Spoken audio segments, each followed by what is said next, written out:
Shalom Bapak Ibu Saudara yang terkasih di dalam nama Tuhan Yesus Kristus. Salam sejahtera untuk kita semua. Pagi hari ini bersama-sama kita akan merayakan hari kenaikan Tuhan kita Yesus Kristus. Kalau di luar sana saudara-saudara sepupu kita merayakan hari kemenangan, di tempat ini di Sinai Community Church kita juga akan merayakan kemenangan Tuhan Yesus, di kemenangan Tuhan Yesus. Katakan amin. Mari saya undang Bapak Ibu Saudara untuk bangkit berdiri. Bisa berikan salam Immanuel buat saudara-saudara kita. Mari datang kepada Tuhan. Kami mengucap syukur kepadamu Tuhan. Kami bawa korban persembahan kami kepadamu. Kami bawa korban ucapan syukur kami kepadamu Tuhan. Kami bawa korban pujian kami kepadamu Tuhan. Pagi hari ini kami mau merayakan kenaikan-Mu Tuhan. Kami percaya Engkau sudah mati, kami percaya Engkau sudah bangkit, dan kami percaya Engkau sudah naik dan duduk di sebelah kanan Allah Bapa.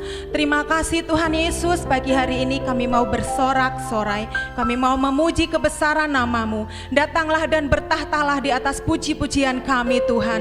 Terima kasih Tuhan Yesus, terpujilah Engkau kekal hari ini sampai selama-lamanya. Yang percaya bersama-sama katakan amin. Berikan sorak-sorai buat Tuhan Yesus. Tuhan Yesus penebus kita, amin. Dia satu-satunya penolong hidup kita. Bisa sorakkan haleluya. Mari kita bersuka di dalam Tuhan Yesus.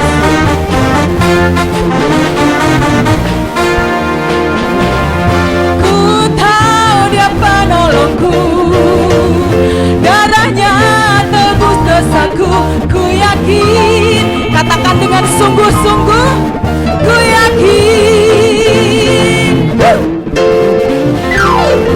Dia angkat deritaku, sembuhkan sakitku, ku yakin. Mari nyatakan dengan imanmu.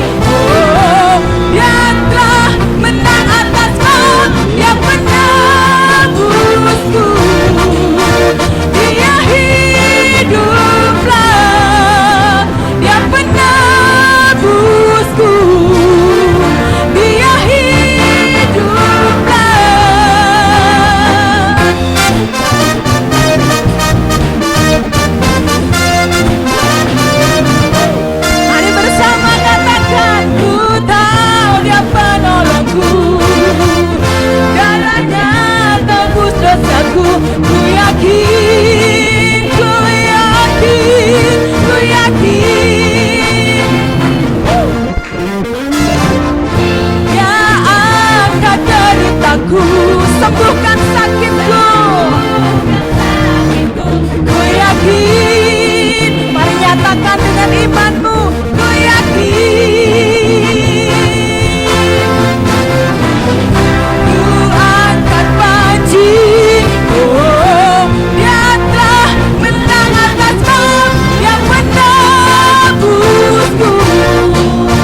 Dia hiduplah, Dia menebusku. Dia hidup, Dia menebusku, busku. Dia hiduplah, katakan Dia menebusku. Kau hidup Tuhan, hiduplah, Dia bebaskanku. Bukan bangkit, bukan menari menyambut kerajaan-Mu datang. Dia penebus. Bisa tepuk tangan di atas kepala.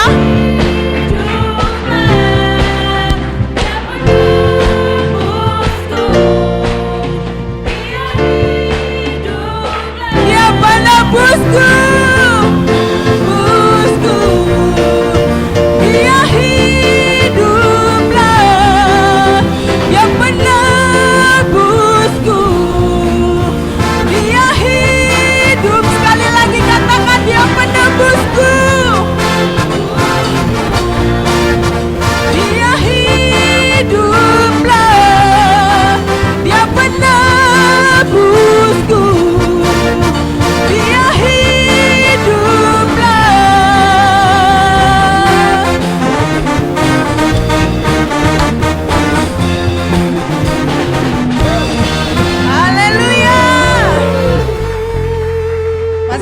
memuji Tuhan? Masih semangat menyembah Tuhan? Sorakan haleluya.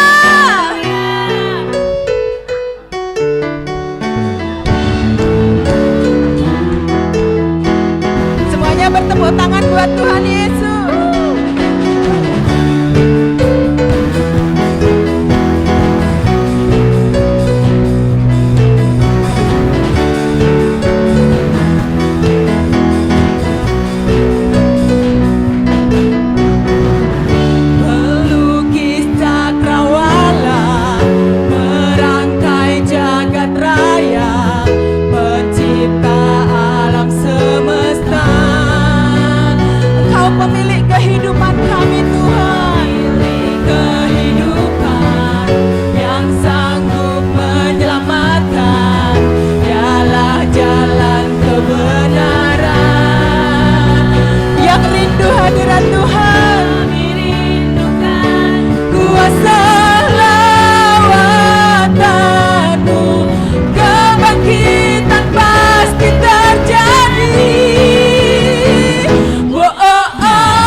Engkau Tuhan penolong kami. Kami percaya Tuhan, Engkau kekuatan hidup kami. Engkau penyelamat hidup kami Tuhan. Kami percaya Engkau satu-satunya sumber kekuatan hidup kami, sumber pengharapan hidup kami Tuhan. Kami percaya Tuhan, kami akan menerima kemenangan demi kemenangan Tuhan Yesus.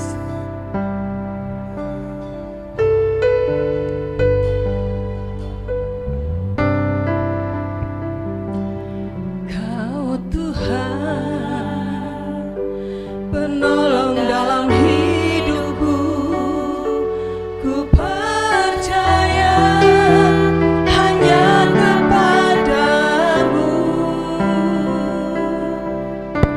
Kau pegang tanganku dan tuntun langkahku. Yesus, Kau perlindunganku. Kau Tuhan, kekuatan dalam hidupku, penolongku dalam kesesatan. Kau gunung batuku dan pertahananku. Yesus, Kau kemenanganku. Yesus, padamu ku berseru, Kaulah penyelamatku.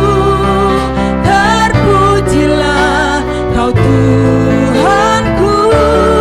Mulutku memuji nama-Mu sepanjang umur hidupku. Terpujilah Kau Tuhanku di atas segalanya.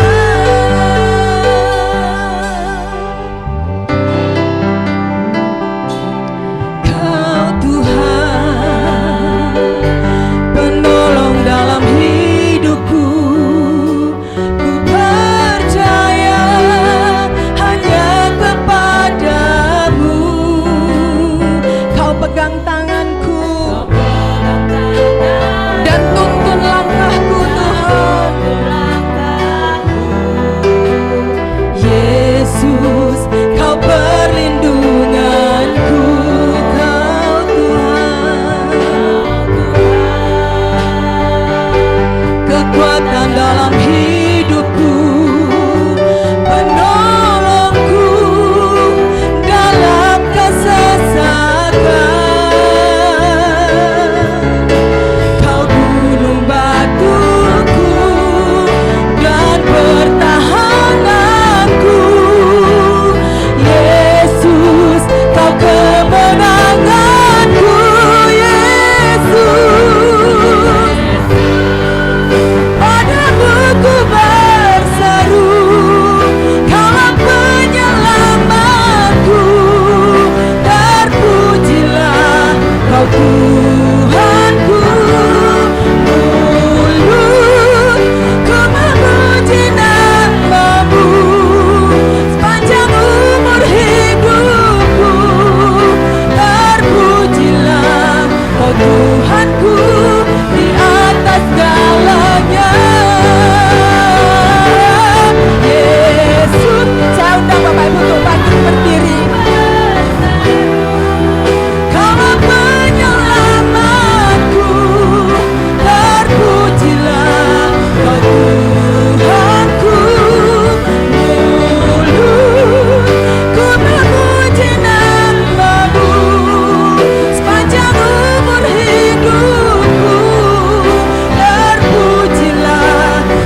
kami menyembah Allah yang hidup, yang bersama-sama dengan kami. Dan terima kasih karena kasih setiamu yang tidak pernah habis dalam hidup kami. Terima kasih Tuhan, terima kasih. Biar hati kami terus tertuju kepada Engkau, dan biarlah rahmat-Mu terus memenuhi hidup kami. Segala pujian, hormat, syukur kami persembahkan kepadamu.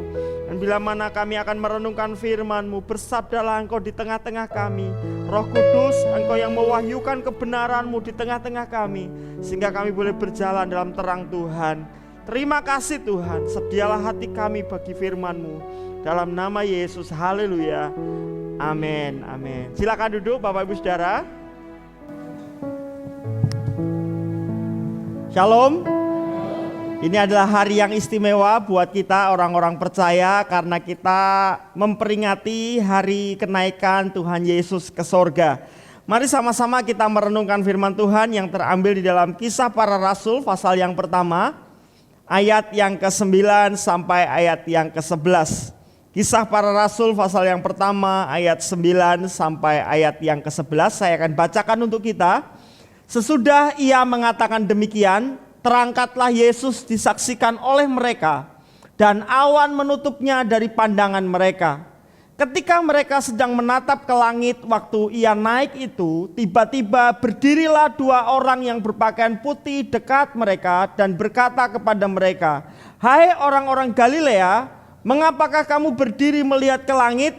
Yesus ini yang terangkat ke sorga meninggalkan kamu akan datang kembali dengan cara yang sama seperti kamu melihat dia naik ke sorga." Bapak Ibu Saudara, kalau kita membaca ayat-ayat ini, kita melihat bahwa Tuhan Yesus yang naik ke sorga itu adalah peristiwa yang nyata, karena disaksikan kurang lebih 500 pasang mata dan ditegaskan oleh dua malaikat Tuhan.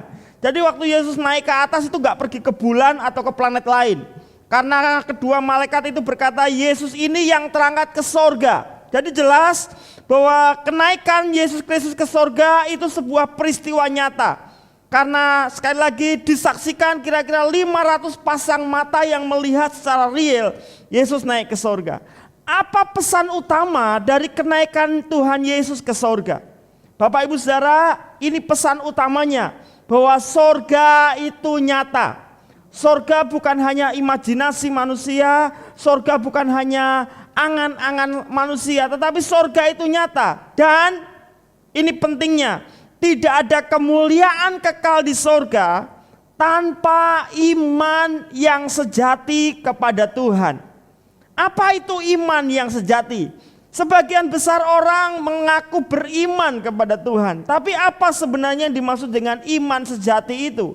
Iman sejati adalah percaya penuh kepada kemurahan Tuhan, kepada anugerah Tuhan lewat karya penebusan Yesus di kayu salib, dan dibuktikan dengan apa?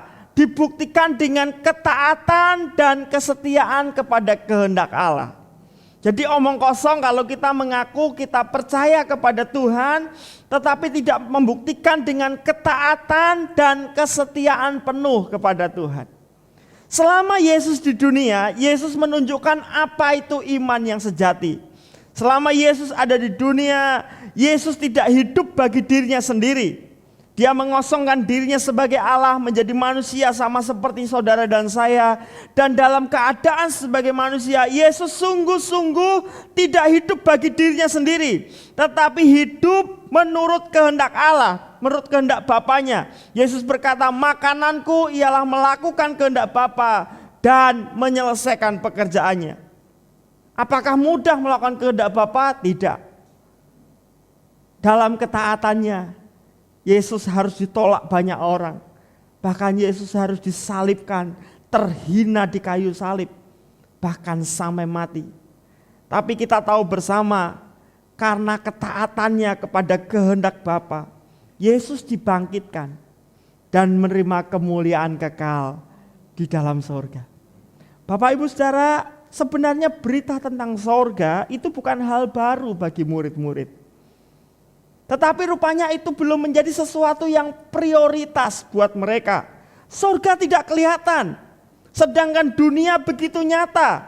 Jelas para murid lebih memprioritaskan bagaimana memenuhi kehidupan selama di dunia ini.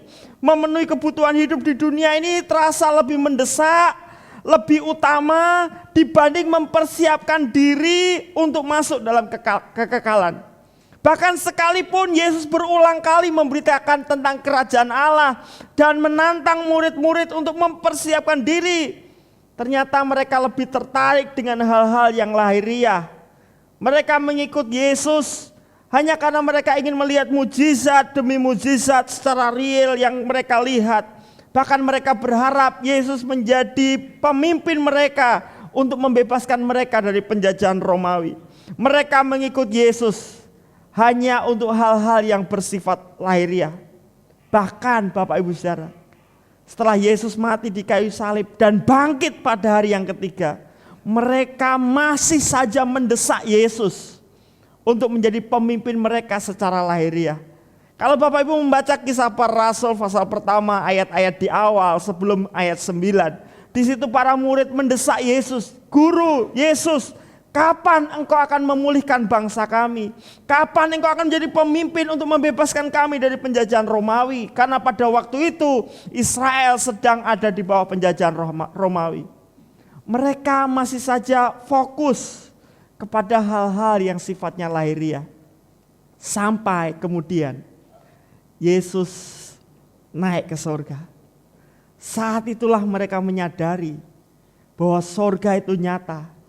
Dan kita orang-orang percaya harus mempersiapkan diri masuk dalam kekekalan. Ditambah lagi 2 malaikat Tuhan itu mendatangi para murid sekitar 500 orang pada waktu itu. "Hai, kenapa kamu terus lihat ke atas? Segera mempersiapkan diri, sebab Yesus ini satu waktu akan datang kembali." Bapak Ibu Saudara, Yesus satu waktu akan datang kembali. Tapi bukan lagi sebagai juru selamat dunia, tetapi menjadi imam agung dan sekaligus menjadi hakim yang adil. Dan barang siapa orang-orang yang tidak hidup dalam kehendak Allah, dia tidak mendapat kesempatan untuk menikmati hidup yang kekal di kerajaan surga. Itu sebabnya ketika para murid melihat Yesus naik ke surga, mereka baru menyadari bahwa mereka tidak akan selamanya tinggal di dunia ini. Ada batas waktu tinggal di dunia ini. Dan selama tinggal di dunia ini, mereka harus mempersiapkan diri sampai satu waktu Yesus datang kembali untuk menjemput para murid. Demikian juga dengan kita hari ini. Saat kita memperingati hari kenaikan Yesus Kristus ke sorga, biarlah hari ini kita diingatkan kembali bahwa bumi ini bukanlah tempat tinggal permanen kita. Tidak selamanya kita tinggal di dunia. Ada batas waktu kita tinggal di dunia. Kapan batasnya? Saat Yesus datang kedua kali, atau saat kita tutup usia, manakala kita harus dipanggil pulang ke rumah Bapa. Kita tidak tahu sampai kapan batas waktu kita. Ada yang sehari lagi, ada yang sebulan lagi, ada yang setahun lagi, atau mungkin ada yang 50 tahun lagi. Kita tidak pernah tahu.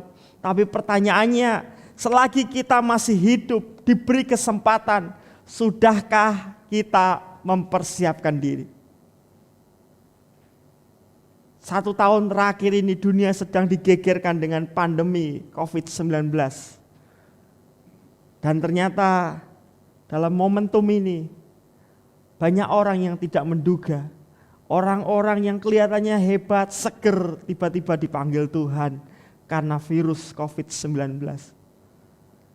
Saya mengenal banyak hamba-hamba Tuhan yang begitu on fire, begitu semangat, dan tidak pernah menduga harus tutup usia karena penyakit yang satu ini. Belum lagi persoalan-persoalan yang lain. Biar ini mengingatkan kita kembali bahwa betul di dunia ini banyak pergumulan dan kita juga harus memperjuangkannya. Tetapi kita juga harus ingat bahwa di dunia ini kita punya batas waktu. Kita tidak selamanya ada di dunia ini. Persoalannya Apakah kita sudah mempersiapkan diri masuk dalam kekekalan? Jangan sampai ketika Yesus datang kedua kali, Yesus pernah memberi perumpamaan, orang berkata, Tuhan, Tuhan. Tetapi Yesus berkata, aku tidak mengenal kamu, enyahlah engkau pembuat kejahatan. Aku sudah bernubuat demi namamu, aku sudah setia mengiringi engkau. Tapi Yesus berkata, enyah, aku tidak mengenal kamu. Bersyukur kalau hari ini kita mengenal Tuhan, tapi pertanyaannya apakah Tuhan mengenal kita dengan baik? Itu sebabnya penting buat kita untuk mempersiapkan diri kita selagi kita ada di dunia ini. Pastikan jangan gagal fokus. Lalu apa sebenarnya yang Tuhan arahkan? Selama Yesus di dunia, apa yang Yesus ajarkan kepada murid-murid? Bagaimana kita mempersiapkan diri untuk masuk ke kekekalan? Ini yang Tuhan mau. Yang pertama adalah hidup kudus bagi Tuhan. Hidup kudus bagi Tuhan itu berarti hidup sungguh-sungguh berbeda dari dunia ini dan hidup menurut kerajaan Allah. Satu waktu Yesus membuat sebuah perumpamaan. Yesus menggambarkan ada seorang raja yang menyelenggarakan pesta yang besar. Dia memotong ternak, lalu kemudian mempersiapkan hidangan yang terbaik, suasana yang mewah dalam kerajaan itu.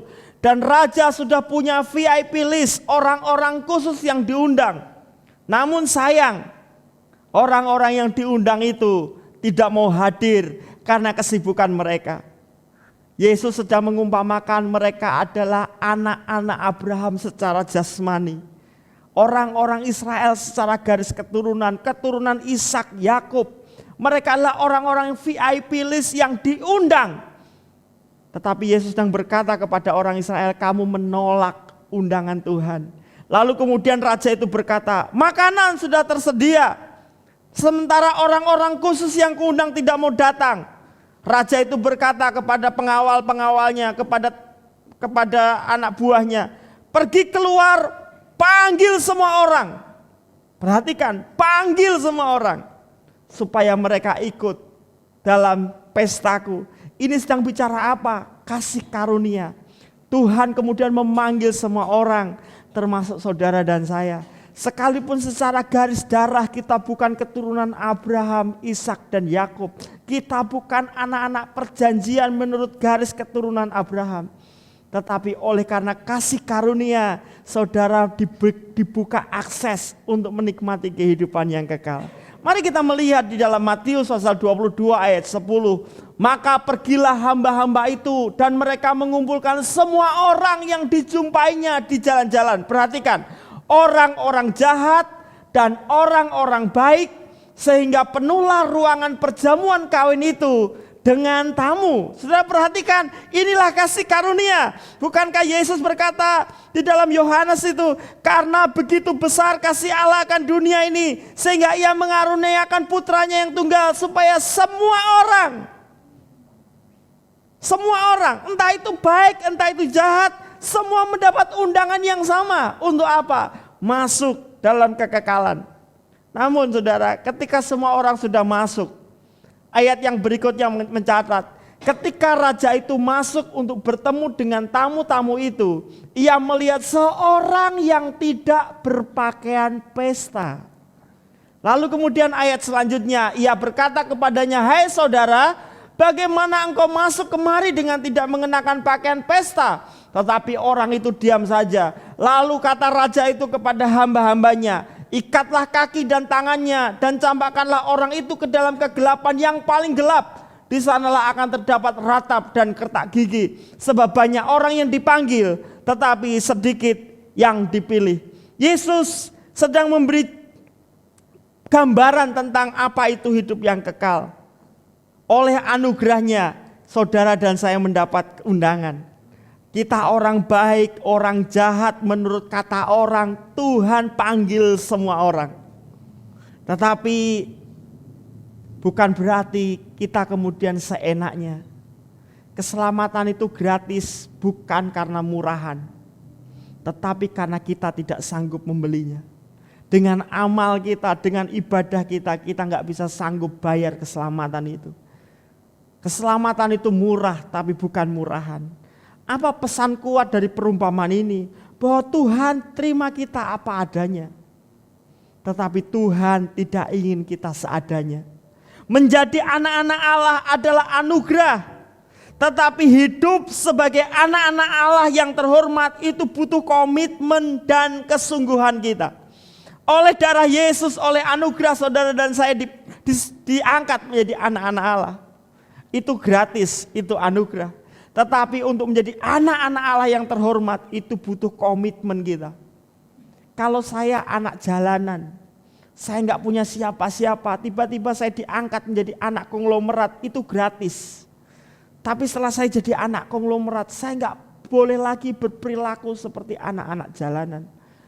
Saya akan mempermalukan orang tua saya yang baru. Demikian juga kita di dalam Kristus. Di dalam Yesus kita ciptaan baru, kita diangkat menjadi anak-anak Allah. Tapi setelah kita menjadi anak-anak Allah, kita butuh komitmen dan kesungguhan untuk hidup selayaknya sebagai anak-anak Allah. Orang percaya yang tidak sungguh-sungguh berusaha hidup serupa dengan Kristus sebenarnya tidak layak disebut anak-anak Allah. Bapak Ibu Saudara, Tuhan tidak menuntut kesempurnaan kita. Tidak ada yang sempurna. Tidak ada yang bisa menyamai Yesus. Tapi yang Tuhan tuntut dari kita adalah kedewasaan kita. Apakah arah hidup kita sungguh-sungguh ingin serupa Kristus atau tidak? Apakah dari hati kita yang paling dalam kita sungguh-sungguh ingin seperti Bapa kita? Atau kita masih mencintai dunia? Itu sebabnya orang-orang yang masih mencintai dunia digambarkan seperti orang yang tidak berpakaian pesta. Mari kita lihat di dalam Wahyu pasal 19 ayat yang ke-8. Firman Tuhan berkata demikian, dan kepadanya, pada orang-orang kudus itu dikaruniakan supaya memakai kain lenan halus yang berkilau-kilauan dan yang putih bersih. Lenan halus itu adalah perbuatan-perbuatan yang benar dari orang-orang kudus. Jadi kata perbuatan-perbuatan yang benar itu di dalam bahasa aslinya menggunakan kata dikaioma, itu adalah karakter yang baik, yang menunjukkan karakter-karakter anak-anak Allah, yaitu apa? Hidup benar, tidak kompromi dengan dosa, dan hidup penuh kasih terhadap sesama. Jadi Bapak Ibu Saudara, ketika Yesus datang kedua kali, atau ketika kita tutup usia, apakah Tuhan sudah menemui kita sebagai anak-anak yang dewasa atau anak-anak yang masih belum layak untuk menerima warisan? Ini pertanyaan penting buat kita. Biarlah ketika kita percaya kepada Yesus, kita kemudian bertumbuh sesuai dengan iman kita, dari iman kepada iman, dengan terus belajar hidup taat sepenuhnya kepada Allah. Bukankah itu yang Yesus ajarkan? Kalau engkau percaya kepada Bapa, engkau hanya hidup menurut kehendak Bapa. Bagaimana kita? Apakah kita sudah dikenal sebagai orang-orang kudusnya Tuhan? Orang-orang yang layak atau orang-orang yang punya gaya hidup kerajaan Allah walaupun kita masih ada di dunia ini. Bapak Ibu Saudara, saya membaca sebuah kisah tentang model kekristenan di Kongo. Sekalipun di Kongo banyak orang yang sulit menerima kabar baik berita Injil, tetapi ternyata bahkan di tengah-tengah kalangan orang-orang yang membenci Injil atau orang-orang yang tidak percaya kepada Yesus, orang-orang yang membenci kekristenan, mereka masih terselip kekaguman kepada orang-orang Kristen. Kenapa? Karena mereka punya gaya hidup yang sungguh-sungguh mengabdi kepada Tuhan, begitu loh. Jadi mereka melihat orang Kristen itu nggak cuma teori gitu, tetapi kasihnya nyata, orangnya jujur, orangnya tulus. Sampai orang-orang Kristen itu dikenal dengan istilah Bakrustu Yakweli dalam bahasa Kongo, di sebuah daerah di Kongo. Orang-orang Kristen dikenal dengan Bakrustu Yakweli yang artinya orang Kristen sejati. Sekalipun mereka belum banyak yang terima Injil, terima Yesus, tetapi mereka segan kepada orang-orang Kristen. Karena apa? Karena kepribadiannya yang beda dengan komunitas yang ada. Satu waktu pemimpin tertinggi di daerah itu mengadili orang Kristen karena orang Kristen ini dituduh menyembunyikan tahanan yang mereka cari itu. Jadi ada orang Kristen yang dituduh oleh prajuritnya sedang menyembunyikan tahanan dan itu kejahatan. Orang Kristen itu kemudian dibawa ke pengadilan dan pemimpin tertingginya kemudian bertanya. Pemimpin itu bertanya, apakah engkau menyembunyikan tawanan yang seharusnya masuk penjara? Orang Kristen itu menjawab, tidak Tuan, saya tidak menyembunyikan. Apa komentar pemimpin tertingginya? Pemimpinnya itu kemudian lihat prajuritnya dan berkata, kamu bohong. Bukan orang Kristennya yang dimarahi, prajuritnya yang dimarahi. Kamu bohong. Orang ini adalah Bakrustu Yakweli, orang ini adalah orang Kristen sejati, dia tidak mungkin bohong. Jadi prajuritnya yang dimarahi tanpa saksi. Prajuritnya boleh bersaksi bahwa orang ini menyembunyikan tahanan, tetapi ketika pemimpin tertingginya bertanya kepada orang Kristen, apakah kamu menyembunyikan? Dan dia menjawab, tidak, saya tidak menyembunyikan. Pemimpin tertinggi itu lebih percaya kepada orang Kristen ini daripada kepada prajuritnya sendiri. Kenapa?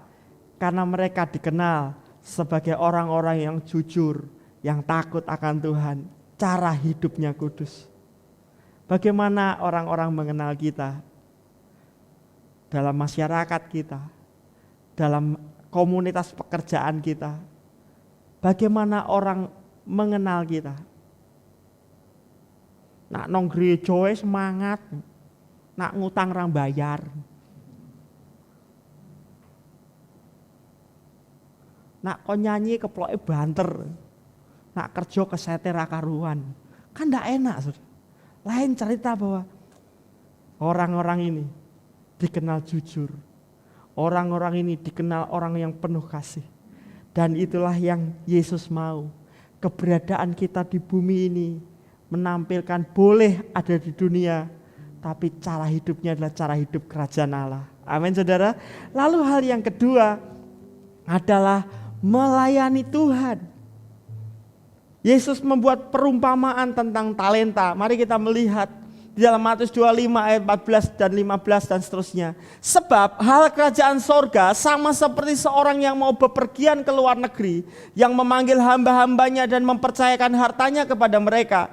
Yang seorang diberikannya 5 talenta, yang seorang lagi 2 dan yang seorang lain lagi 1.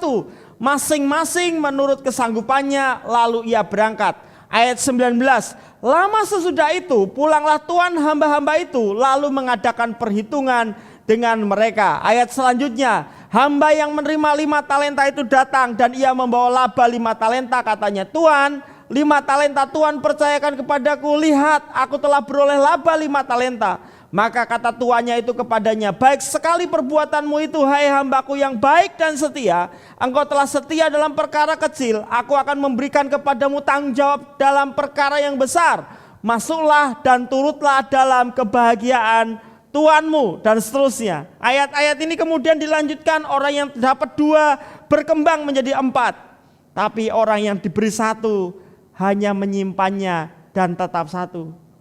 Kepada yang 5 dan yang 2, Tuhan kemudian mempercayakan hal yang besar. Bapak Ibu, kalau kita melihat di sini, Yesus membuat perumpamaan yang jelas.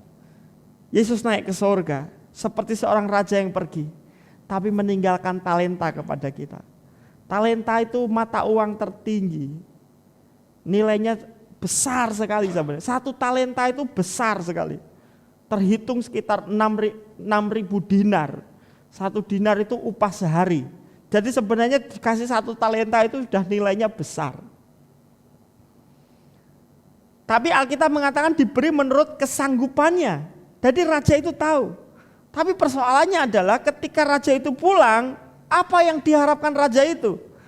Mereka mengembangkan diri mereka, mengembangkan talenta yang mereka punya. Bapak Ibu Saudara, selama kita ada di dunia ini, Tuhan gak ingin kita berpangku tangan, menyepi, eksklusif sendirian sambil menanti kedatangan Tuhan, gak ngapa-ngapain, bukan.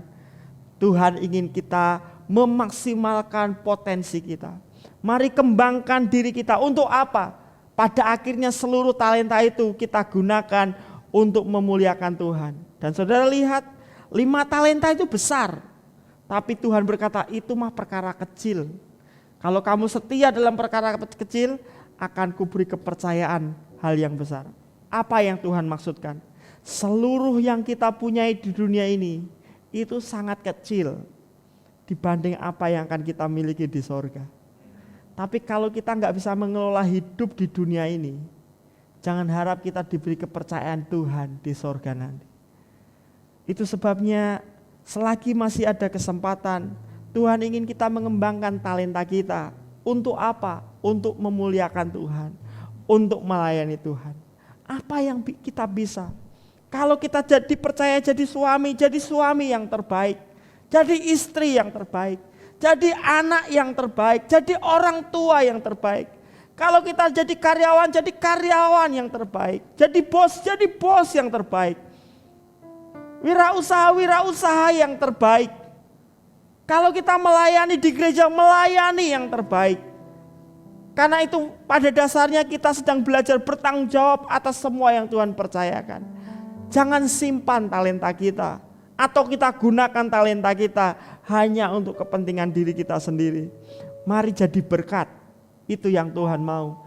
Itu sebabnya malaikat Tuhan berkata kepada murid-murid, "Hei, kenapa kamu lihat terus ke atas? Ngapain bengong di sini aja? Cepat lakukan amanat agung, lakukan apa yang Tuhan perintahkan, jadi berkat. Karena satu waktu Yesus akan datang kembali." Hari ini kita memperingati hari kenaikan Tuhan Yesus ke sorga. Tapi ingat, Dia akan datang kembali. Itu adalah batas akhir kita. Pastikan kita ditemui menjadi hamba-hamba yang baik dan setia. Apa yang Tuhan titipkan kepada kita hari-hari ini, sudahkah kita menggunakan, memaksimalkan dengan lebih lagi? Mungkin kita tidak sekaya orang lain, tapi kita dikenal sebagai nenek yang penuh hikmat. Bukan nenek yang isinya cuma ngomel dan ngeluh misalnya. Kita dikenal sebagai orang tua yang seimbang dalam disiplin dan kasih. Kita dikenal sebagai anak yang berbakti. Dan itu menjadi poin plus yang Tuhan lihat dalam hidup kita. Apakah kita dikenal sebagai hamba yang baik dan setia? Atau justru kita dikenal sebagai hamba-hamba yang jahat? Bapak Ibu Saudara, 2 hal ini yang Tuhan ajar kepada kita, bagaimana kita mempersiapkan kekekalan. Pastikan hidup kita semakin kudus di hadapan Tuhan.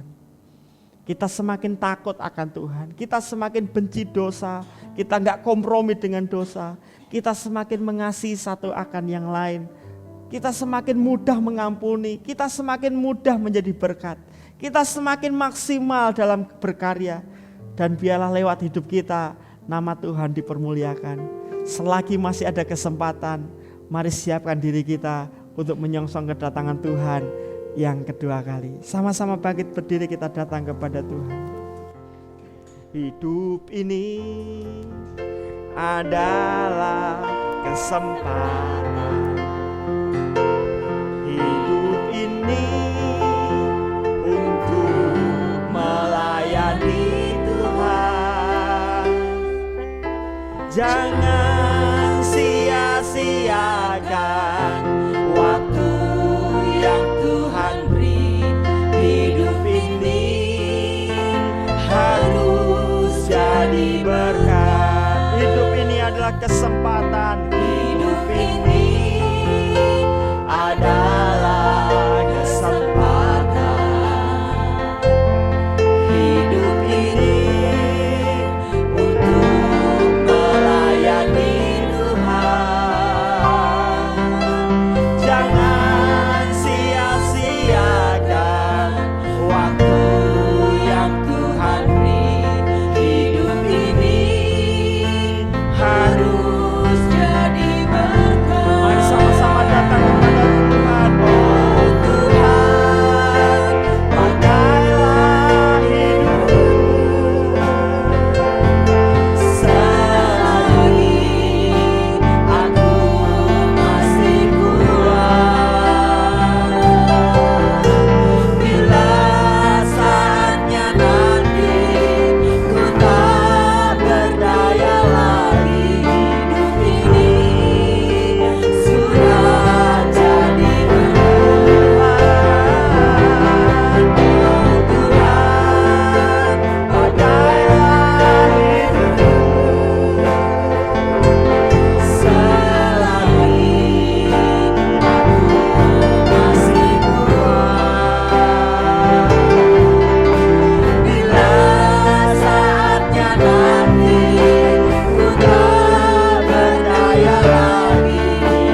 Bapak Ibu, seperti yang Yesus alami selama di dunia ini, kadang-kadang melakukan kehendak Allah itu tidak mudah. Bahkan kita harus mengalami penderitaan dan kesusahan. Di tengah-tengah komunitas yang tidak jujur, kita dituntut untuk jujur. Di tengah-tengah komunitas yang egois, kita dituntut untuk mengasihi. Dalam situasi-situasi tertentu, mengikuti kehendak Allah itu seperti seseorang yang disalibkan. Karena kita harus menyangkal diri, memikul salib setiap hari. Tapi biarlah janji kedatangan Kristus kedua kali itu menjadi pengharapan dan penghiburan bagi setiap kita. Bahwa tidak selamanya kita menderita, tidak selamanya kita susah karena kebenaran.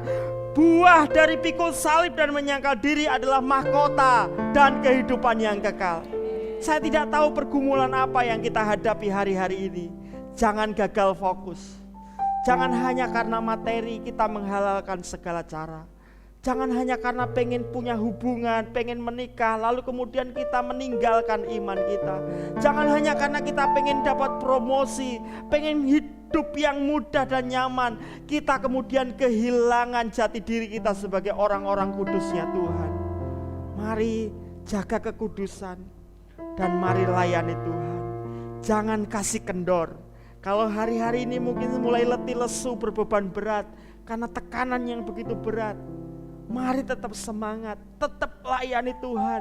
Sampai satu waktu Tuhan berkata, sabaslah engkau hambaku yang setia dan baik itu. Saya sungguh-sungguh menantikan Tuhan berkata demikian kepada saya.